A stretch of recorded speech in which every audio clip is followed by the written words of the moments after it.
Okay, so now that we've talked about our derivatives, we've connected them through slopes of tangent lines, and we've talked about the fact that at least with velocities, we can talk about average velocity versus instantaneous velocity. So we're actually just going to generalize that.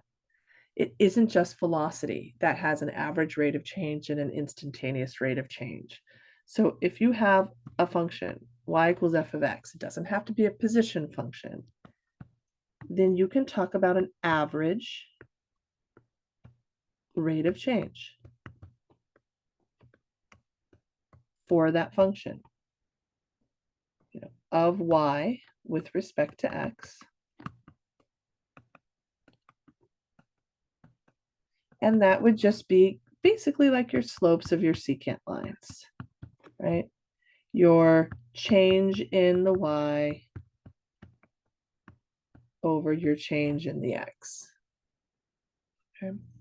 But if you wanted to know how it was changing right at a specific moment, an instantaneous rate of change.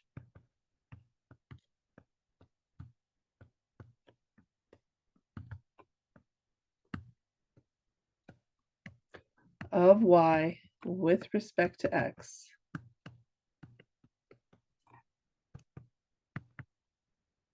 When x equals a, this should have maybe said over the interval a to a plus h, right? Because when you're talking about an average rate of change, you need an interval that you're finding that average over.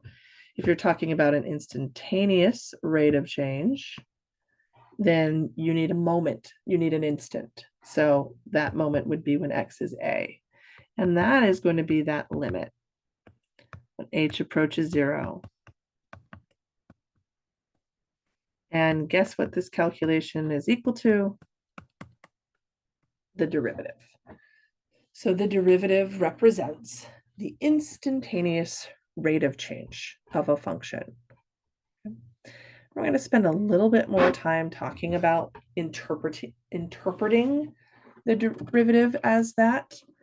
So what we're basically saying, a derivative is an instantaneous rate of change at a given point of time.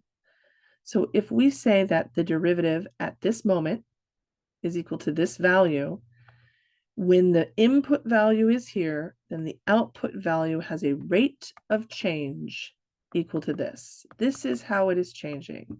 So at this instant, well, I can't spell instant either. Oh boy. At this instant, okay,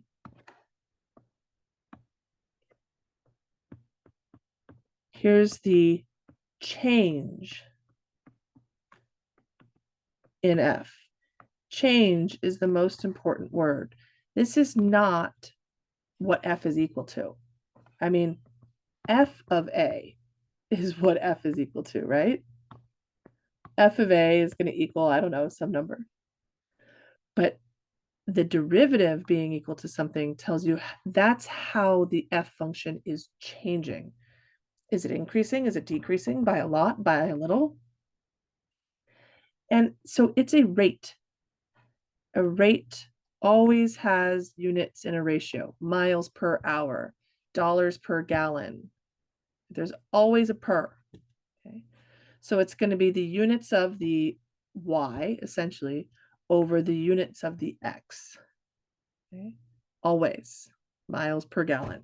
So let's look at a couple of quick examples. A manufacturer produces skateboards. The cost of producing X boards is C of X dollars. Okay, so here is where we're getting X. This is the input. The input is the number of boards. I guess I can't spell it all. Number of skateboards, right?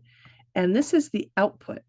And the output is cost to produce.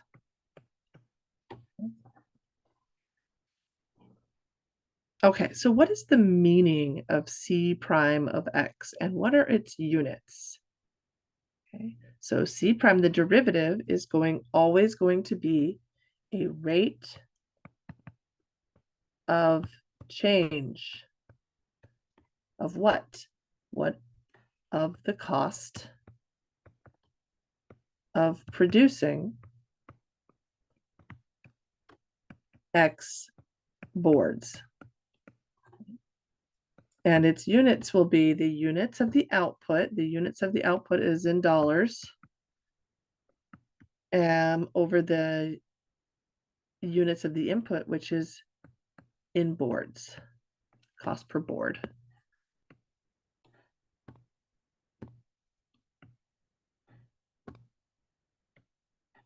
So the next one gives us a very specific moment in time. It says that C prime of 100 equals 20.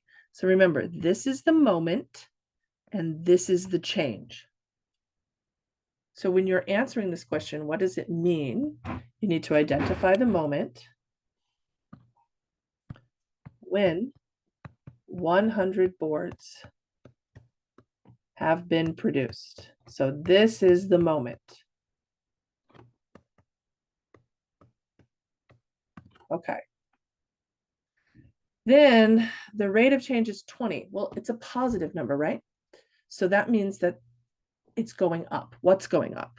The cost. So the cost is increasing by $20 per board. Remember, we said that the units are always a ratio, Y over X, dollars per board. So that's what it means, that your rate of change of the cost is increasing by this specific amount. Okay, so we have two more of these here. I want you to do the same thing. Press pause on the video, read through them, and see if you can't answer those to the best of your ability, and then press play again, and I'll talk through them. Okay, so in number 2, we have Eddie driving. The D function gives the distance he's driven in kilometers, T hours after he left. So it's like a cumulative distance. What is the best interpretation of D prime of 2 equals 100? So 2 is going to be that instant. Since the input is in time hours, that means 2 hours after Eddie left. Okay. The 100 is the change. And what is the change in? It's the change in distance over time. It's a speed. He's increasing his distance at a rate of 100 kilometers per hour. So I just simplified that to he's traveling or moving at that speed. Okay. But you could have said that he's increasing his distance at that rate, but this should be 100 kilometers per hour for sure. Number 3, we have water filling a pool, and W is the pool's water level after T minutes. So first, I interpreted this statement, the slope of the line tangent to the graph, as a derivative. So the slope of the line tangent to the graph is a W prime at this point, that's your X, is equal to this value. So I rewrote it this way first, so then I could interpret that within the context of the problem. So at the moment when the water level is 5 meters, okay, then the W is increasing because this is positive.